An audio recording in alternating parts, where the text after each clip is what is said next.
Boa noite a todos. Não foi boa noite, não. Boa noite, irmãos. Que a graça do Senhor seja com todos aqui. E também boa noite a todos que podem estar nos assistindo aí através dos canais da internet. Que sejam abençoados em suas respectivas casas.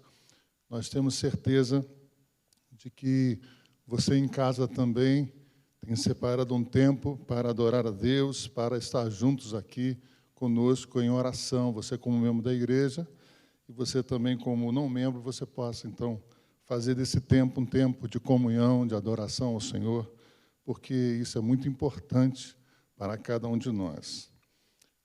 Esse mês, irmãos, nós vamos estar no Ministério de Família, né, sobre a direção de Deus, né, do pastor Geraldo, da Ana Paula, e toda a direção. Nós estaremos trabalhando o tema Resgatando a Essência da Família. E já no domingo começamos, né, ouvindo palavras para a família, e teremos hoje, às quartas-feiras, aos domingos também, toda uma programação voltada para a família. Temos certeza, irmãos, que se tivermos famílias fortes na igreja, nós teremos uma igreja forte. É por isso que, então, há todo um investimento, né, de tempo, de trabalho, para que possamos ouvir Deus, não só nesse mês, mas em todo o tempo, sobre a importância da família, né, na igreja e na sociedade também.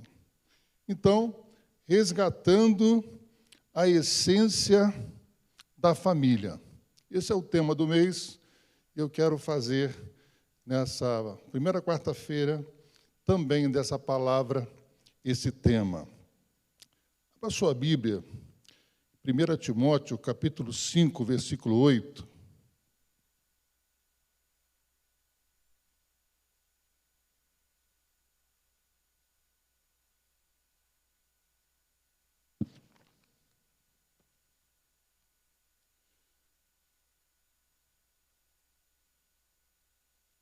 Timóteo, carta de Paulo a Timóteo, capítulo 5, versículo 8. Apenas esse versículo. Eu vou ler na minha versão, mas podem acompanhar a versão dos irmãos, que está também projetada ali. Mas se alguém não cuida dos seus, e principalmente dos da sua família, negou a fé e é pior do que o infiel. Na tradução como está aí, negou a fé e é pior do que o descrente. Apenas esse versículo. É verdade que, se você pegar o contexto desse versículo, né, no que Paulo está escrevendo a Timóteo, fala, sim, da família, mas, nesse contexto, está falando sobre a situação das viúvas, né, na igreja. Um tempo em que as viúvas, né, quando perdiam, né, a pessoa perdia o seu esposo, passavam muitas dificuldades. E não havia uma ação social, ou, né, um departamento, até mesmo no Estado, em que pudesse ajudar essas pessoas que ficavam isoladas. Então, Paulo traz alguns preceitos aí acerca dos velhos e viúvas, e ele dá uma ideia da pessoa que deveria ser assistida, né, pela igreja, né, na pessoa de Timóteo. Mas, eu não quero forçar o texto aqui, mas está dentro, né, do padrão família.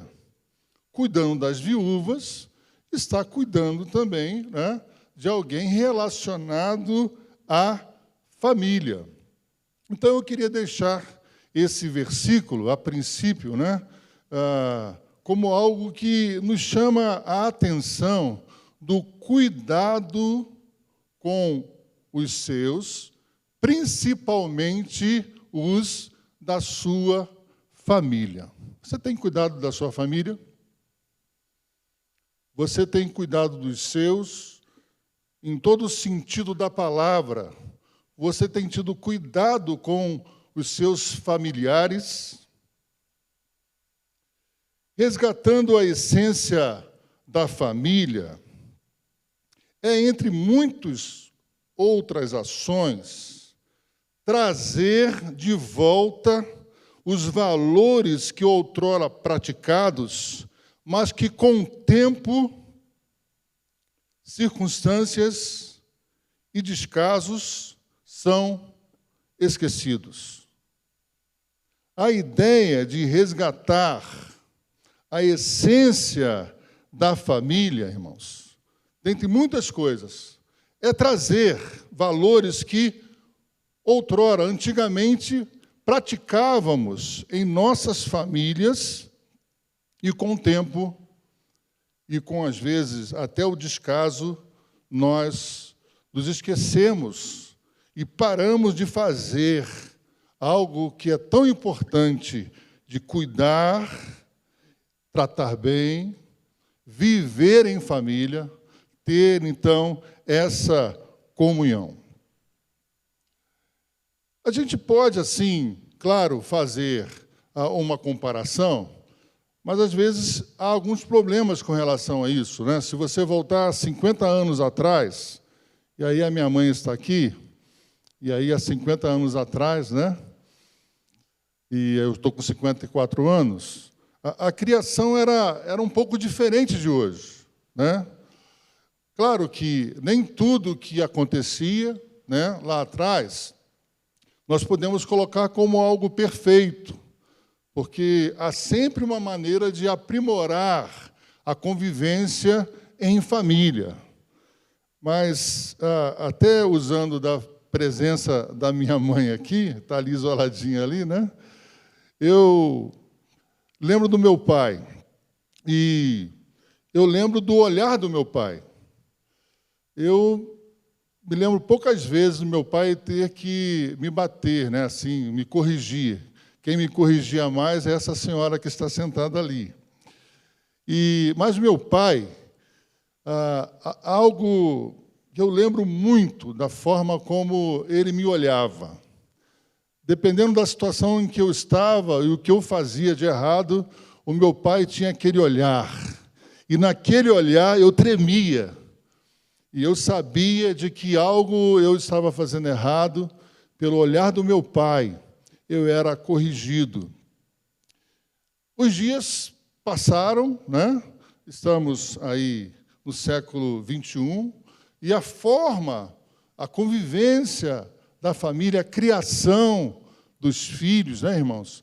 A gente faz uma comparação, né? Muitos de nós mantém, né, uma linha, né, adaptando a outras coisas que nós convivemos, mas, irmãos, eu penso, e aí é uma questão minha, cada um, né, tem a sua convicção, de que, de certa maneira, nós falhamos um pouco, né, com a criação dos nossos filhos, com o cuidado da nossa família, e muitos de nós temos perdido a autoridade, pais, né, perdido a autoridade sobre os filhos, e a gente está vendo uma certa degradação da família a partir do momento em que nós esquecemos de preceitos que são tão importantes para manter o menino no caminho que deve andar, para falar coisas que não sejam só sim, mas um momento de dizer não. A cultura do não também precisa voltar para que possamos ter uma família saudável e voltar a essa essência da família. Como disse, nem todas as coisas que aconteceram no passado nós podemos imitar, mas se nós pensarmos um pouco, parece que aquela geração cuidava mais da família, né, chamava mais atenção, corrigia mais, e por isso, por certo, estamos aqui agradecendo a Deus pelos nossos pais. Em relação à palavra de Deus, nós lembramos que o povo de Deus, ele fez um pacto de aliança para que, com Deus, eles, aí eu estou falando de Josué, a partir do que Josué propôs ao povo, então o povo fez uma aliança para poder, então, seguir a Deus e ter a família completamente voltada para Deus e os seus caminhos. Os irmãos lembram bem que no domingo passado, né, um dos últimos versículos, 2 versículos que o pastor leu, está em Josué, capítulo 24, versículo 24 e versículo 25. Eu queria que você fosse até lá para você ler essa passagem. Josué 24, 24 e 25.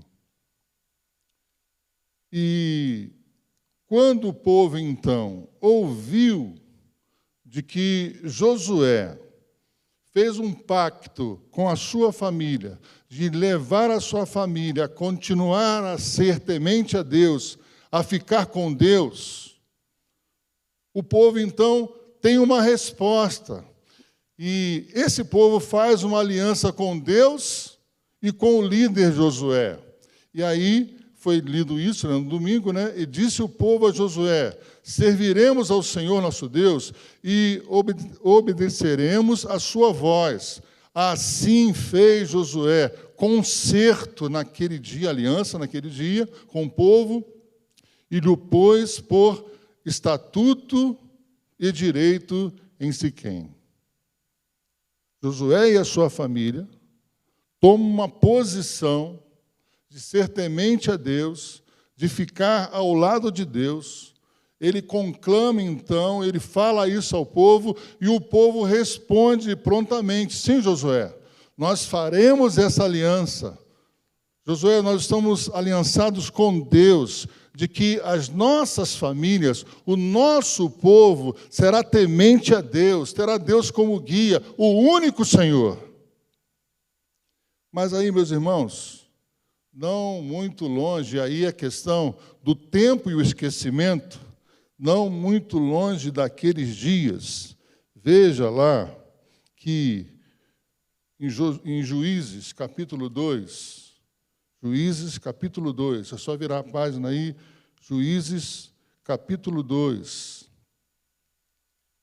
Após a morte de Josué, esse povo que prometeu fidelidade fez uma aliança. Esse povo, então, torna-se infiel, famílias infiéis, quebram a aliança. E no capítulo 2, do versículo 7 ao versículo 14, eu vou pular alguns versículos para a gente ganhar tempo, mas veja o que aconteceu logo, não muitos dias depois daquilo que foi feito, aquele pacto. E serviu o povo ao Senhor todos os dias de Josué e todos os dias dos anciãos, que prolongaram os seus dias depois de Josué, e viram toda aquela grande obra do Senhor, a qual ele fizera a Israel.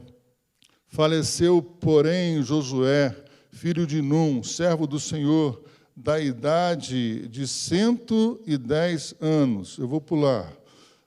Versículo 10.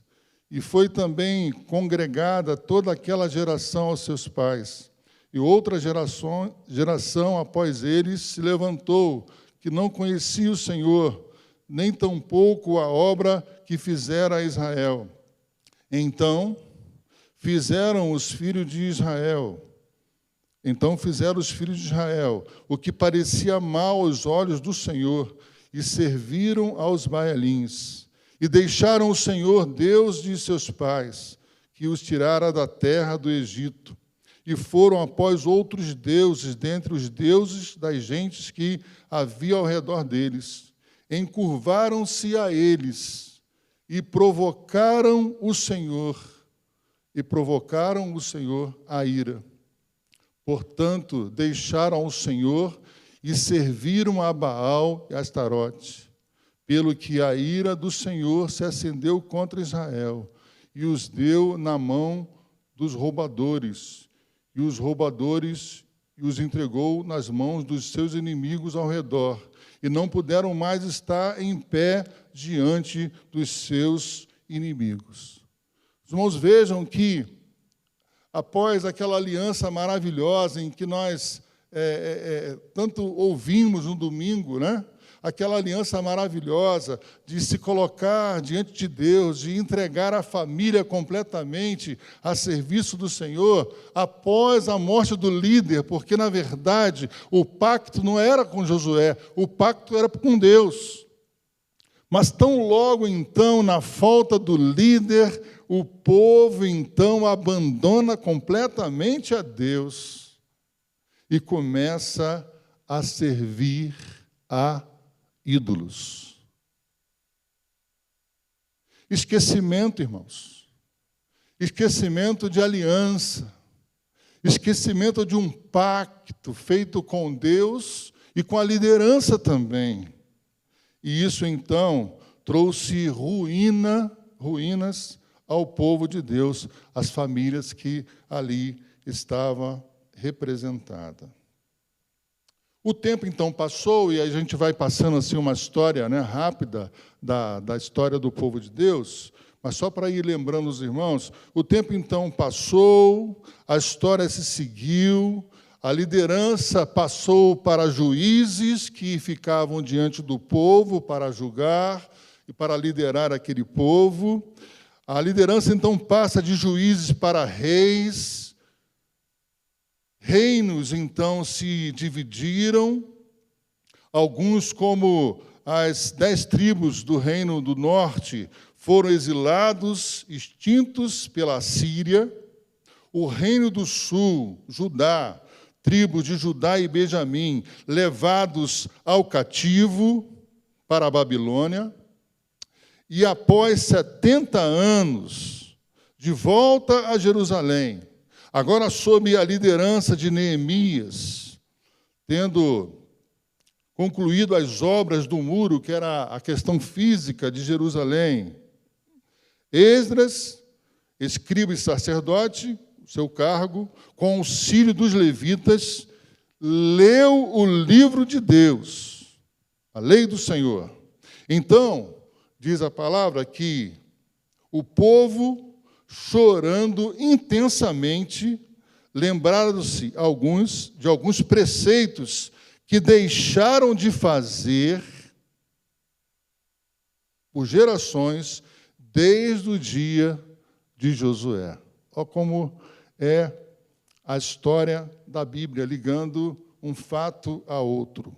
Em Neemias, capítulo 8, versículo 17 e versículo 18, nós podemos ver parte daquilo que eu disse aqui.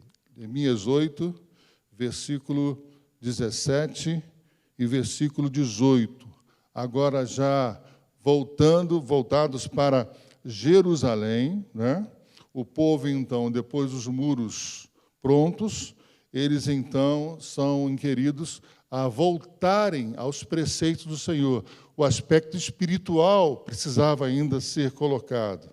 Então, Esdras, então, ele traz o livro da lei do Senhor, começa a ler, e aquele povo, agora de outra geração, mas da mesma linhagem, começa a se relembrar.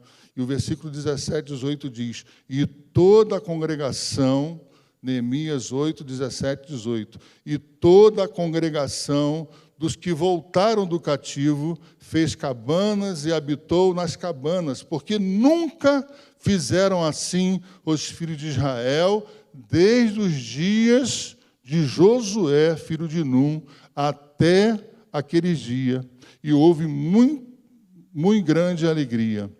E de dia em dia ele lia o livro da lei de Deus, desde o primeiro dia até o derradeiro, e celebraram a solenidade da festa 7 dias, e no 8º dia a festa do encerramento segundo o rito.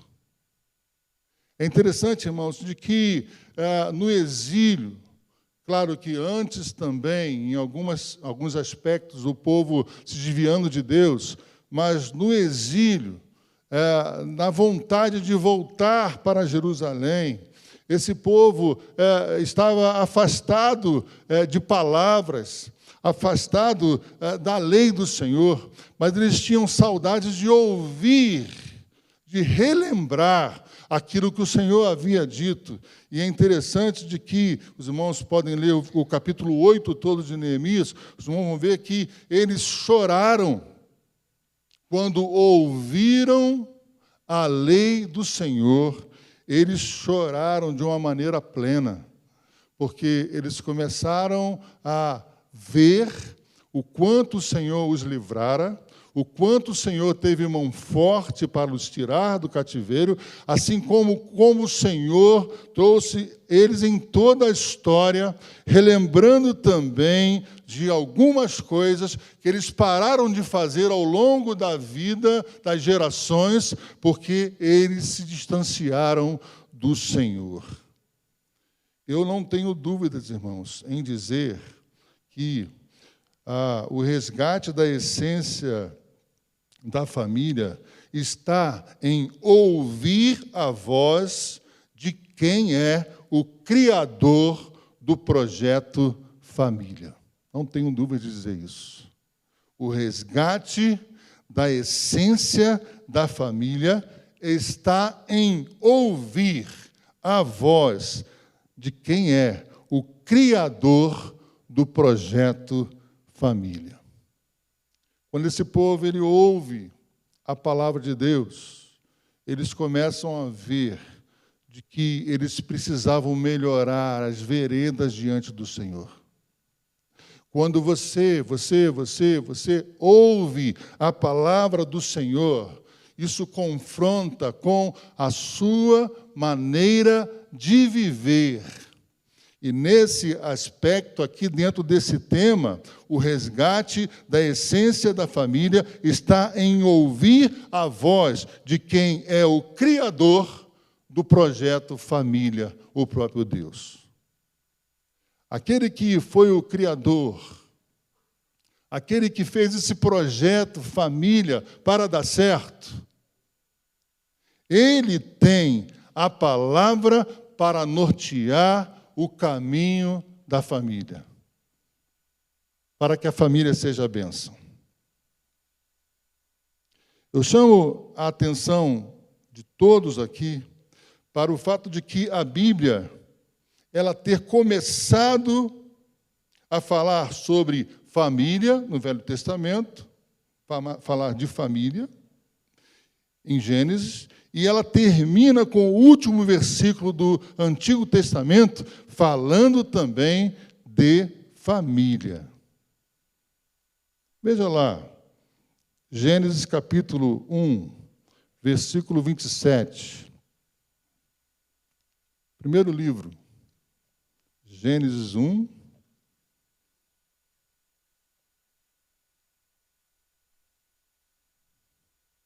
versículo 27 e versículo 28. E criou Deus o homem à sua imagem, a imagem de Deus o criou, macho e fêmea os criou, e Deus os abençoou, e Deus lhe disse: frutificai, multiplicai-vos e enchei a terra, e sujeitai-a, e dominai sobre os peixes do mar, sobre as aves do céu, e sobre todo animal que move sobre a terra. Veja o versículo 31. E viu Deus tudo quanto tinha feito, e eis que era muito bom. E foi à tarde, amanhã, o dia sexto. Agora, o versículo 24 do capítulo 2. Portanto, deixará o varão seu pai e a sua mãe, e apegar-se-á a sua mulher, e serão ambos uma carne, uma só carne. No início da palavra, Deus está falando sobre família. Agora veja lá em Malaquias, capítulo 4, versículo 6.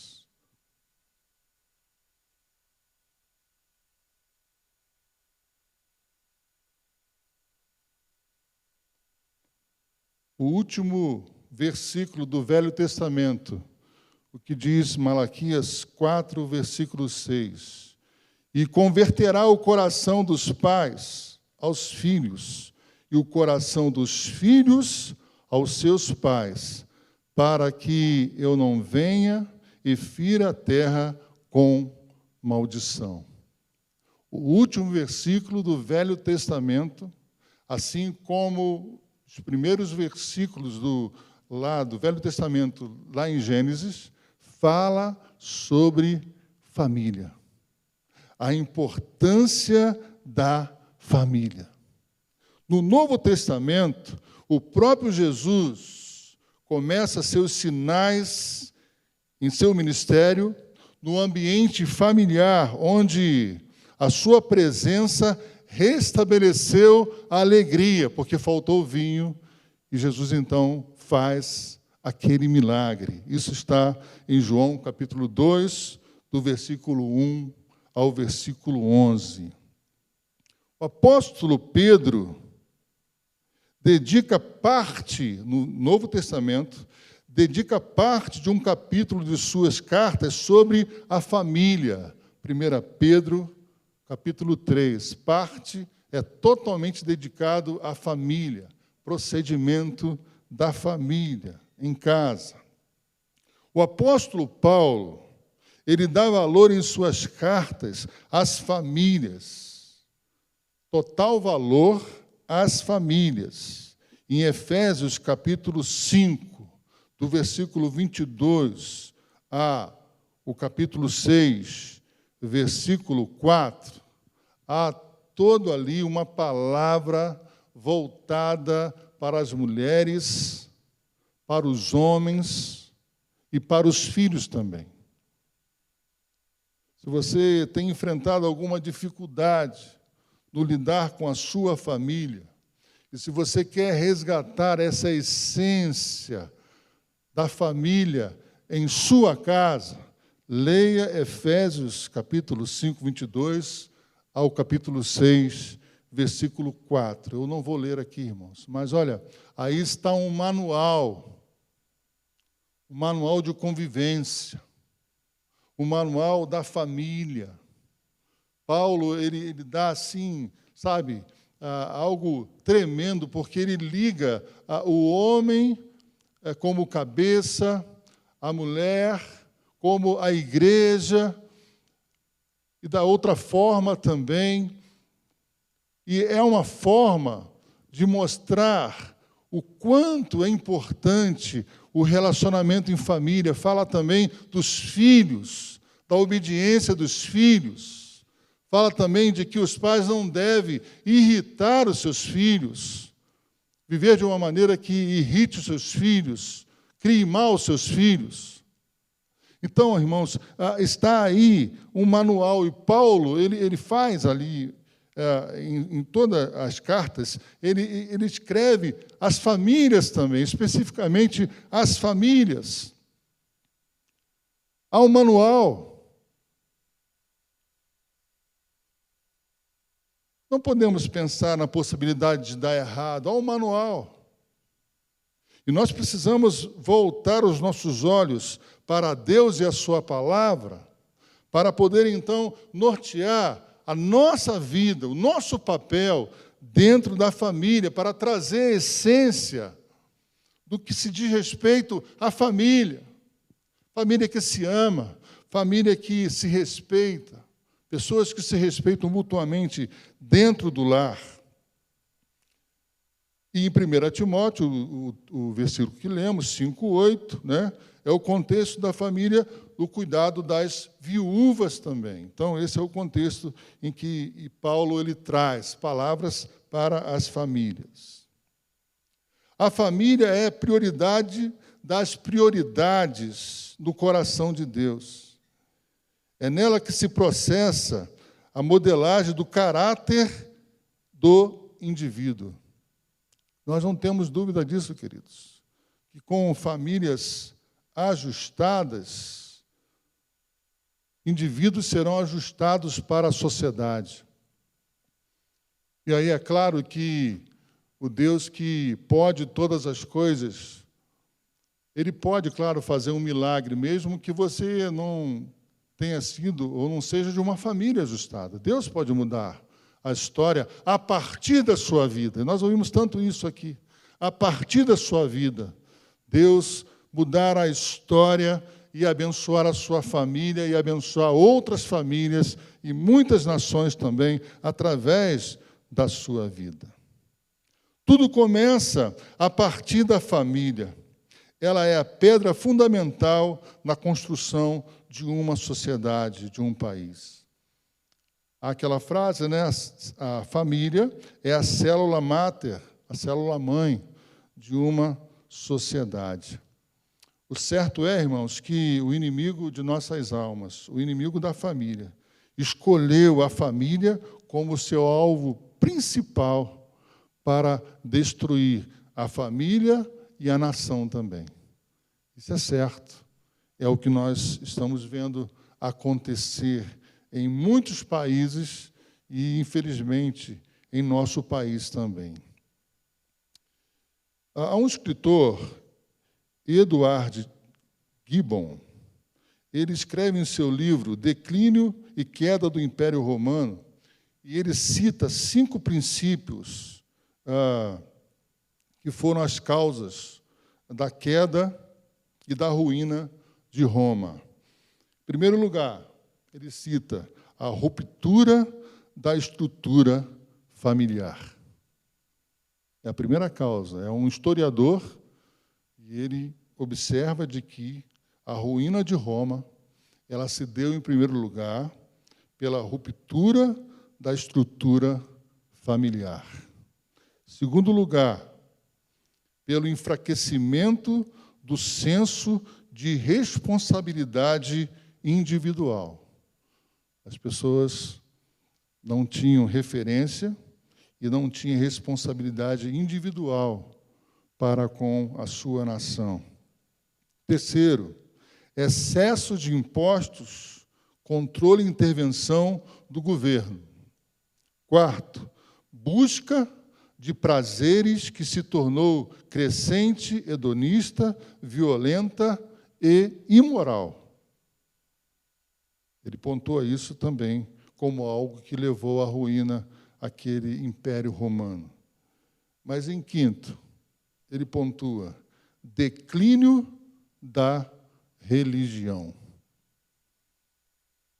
Foi algo que levou Roma ao declínio e à sua destruição.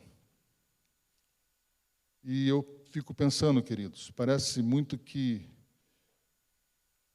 isso está acontecendo com o nosso país. Famílias estão sendo atacadas, ideologias sendo colocadas assim de uma forma assintosa, irmãos, para a destruição, com o objetivo final, destruir a família. A minha filha está há mais ou menos 15 dias na faculdade, irmãos. E eu fui acompanhar as anotações que ela está fazendo. Ela está fazendo a faculdade aqui em Campo Grande de Psicologia. Irmãos, eu fiquei assim abismado, irmãos. Só se fala em ideologia de gênero. Já foi lá dar um testemunho de uma pessoa trans. E a matéria toda está girando em torno disso. Ela está alarmada e eu muito mais, irmãos. E tenho orado e dito para ela ser firme, ela se colocar, porque é uma minoria dentro da faculdade que tem feito uma bagunça. Professores com a cabeça totalmente louca, mas a gente sabe que usadas pelo inimigo, para poder, então, confundir os jovens e colocar essa ideia, né, de coisas que não diz na palavra de Deus, irmãos, e que, às vezes, a gente fica até em dificuldade de ficar falando, porque todas as pessoas parece que se sentem, algumas pessoas, afetadas por isso e denunciam. E a gente fica muito preocupado com o que está acontecendo em nosso país. essa forçação de barra para tirar a família do centro, para transformar o Estado como aquele que manda em sua casa e que dita as ordens, para colocar em desordem toda a orientação que você dá para o seu filho, para a sua filha, para destruir mesmo a família. Então, esse declínio, irmãos, da religião e também a busca pela ruptura da estrutura familiar, além de outros pontos, foi muito bem colocado por esse historiador, porque isso destrói uma nação através da família ou das famílias. Dentre algumas ações, eu não vou esgotar aqui o assunto, aqui teremos vários pontos aqui a ser colocados sobre o tema, mas dentre algumas ações, eu quero pontuar duas para o resgate da essência da família. O primeiro, queridos, é o combate ou combater a banalização do casamento. Nós, como igreja, servos de Deus, precisamos ter uma palavra firme e combater a banalização do casamento. Irmãos, é uma tristeza. Eu vou apresentar um dado aqui. É uma tristeza, irmãos. O que está acontecendo está alarmante. O tempo médio de duração de um casamento antes do divórcio caiu no Brasil de 16 anos, em média, casamento com 16 anos antes do divórcio. Em 2010, eram 16 anos, para pouco menos de 13 anos em 2020. Ou seja, para os anos 2010, com 16 anos, divórcio acontecendo. 2022, 13 anos, o divórcio, então, acontecendo. Hoje, em 2022, porque não temos o dado mais atualizado do IBGE, cremos que menos ainda, menos anos ainda. Fica difícil dizer até que a morte vos separe. Parece que daqui a pouco alguns vão dizer até que o divórcio vos separe. A conta é mais divórcios e menos casamentos. Porque há um dado também, esse eu não peguei, esse dado, não tive acesso a ele, de que também há uma diminuição muito grande de casamentos no Brasil. Uma procura muito pequena de pessoas que querem se casar no Brasil. É a união estável ou é um ajuntamento, mas não é a família. É o que nós estamos, infelizmente, assistindo. E por vários motivos, ou por qualquer motivo, não ao casamento. Por qualquer motivo, sim, ao divórcio. É o que nós estamos assistindo em nossa sociedade. Eu lembrei, e aí é uma coisa pessoal, mas que me faz feliz por isso, porque foi uma situação que aconteceu dentro da família, em que eu tinha até, podemos colocar, a possibilidade de adiar o meu casamento. O pastor Tadeu, em 91, no ano de 91, em janeiro, eu lembro que era férias do pastor, e ele veio fazer o casamento, mas o meu casamento, na semana do meu casamento, eu perdi a minha sogra. A Eva perdeu a sua mãe.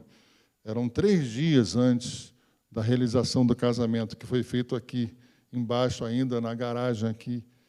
Era garagem, mas depois, né, as salas aqui embaixo. Foi feito aqui. E eu lembro bem, o pastor indo, né, lá à casa da Eva, me chamando no canto e perguntando, olha, é contigo mesmo. Você que sabe, se você quer manter aí o casamento nessa data aí, você que sabe, você que toma uma posição.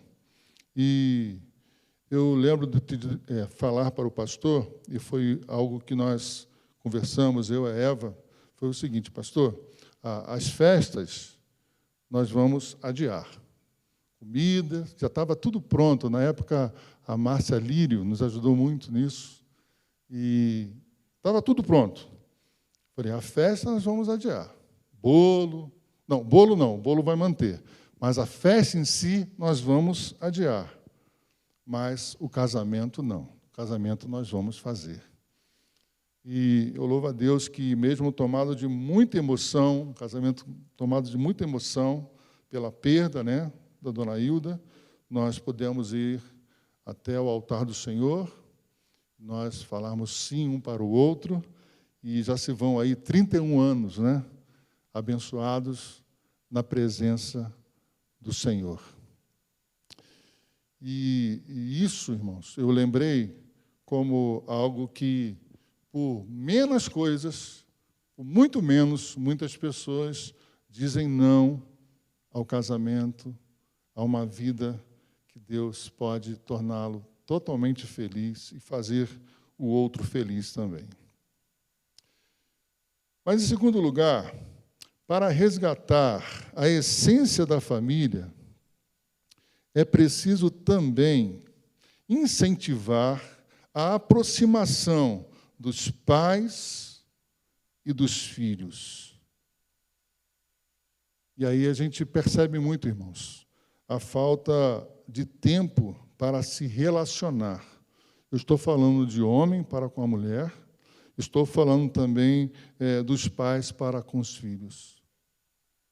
Falta de tempo, ou seja, se faz tudo e o resto de tempo se deixa, então, para a família. Nós, como igreja, nós, como servos do Senhor, precisamos incentivar para que haja tempo e aproximação de pais e filhos.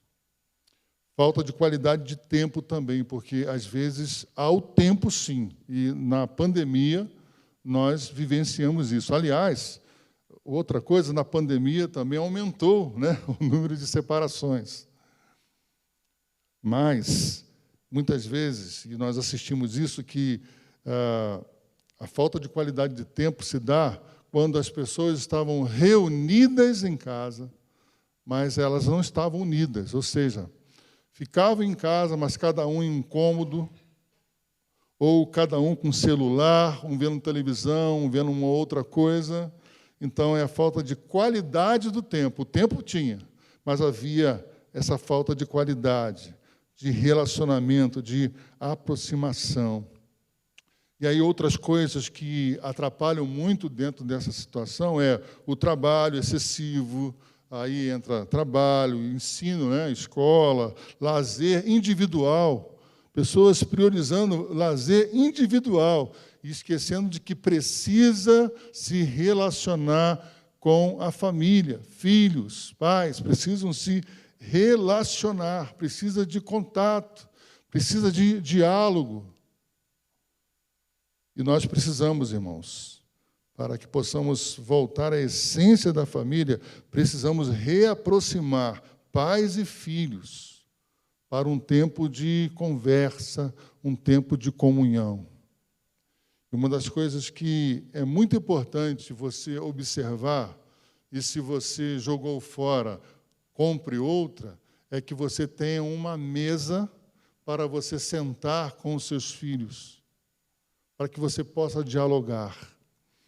Infelizmente, algumas casas já não tem mais, porque todos vão para a sala ou para algum lugar, e aí cada um vai ver televisão, cada um com o seu prato, e não há uma comunhão, num momento tão importante, que é o momento de gratidão e de conversar olho no olho.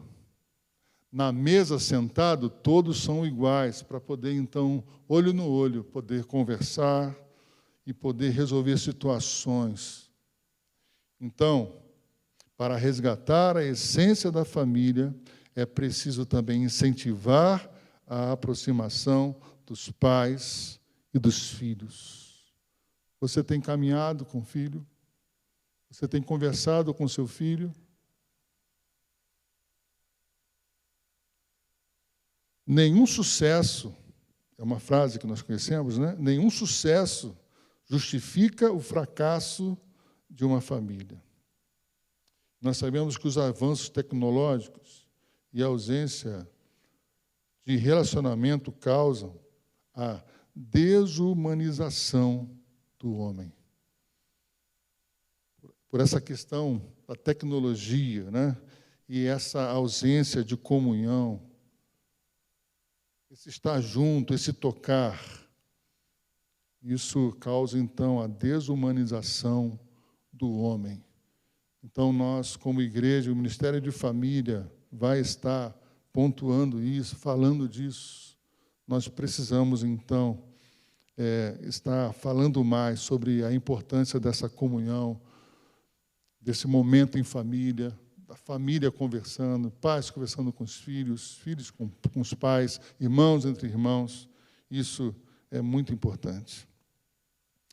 E eu lembro, irmãos, de que, ouvindo um missionário falar sobre a sua vida, que se dedicou totalmente a missões, viajando e, infelizmente, tendo que deixar a sua família aqui no Brasil, ele não levou a família, e ele conta, então, essa relação com os filhos, de que todas as vezes que ele vinha para casa, ele se preocupava em comprar presentes para entregar aos seus filhos, a cada um tipo de presente.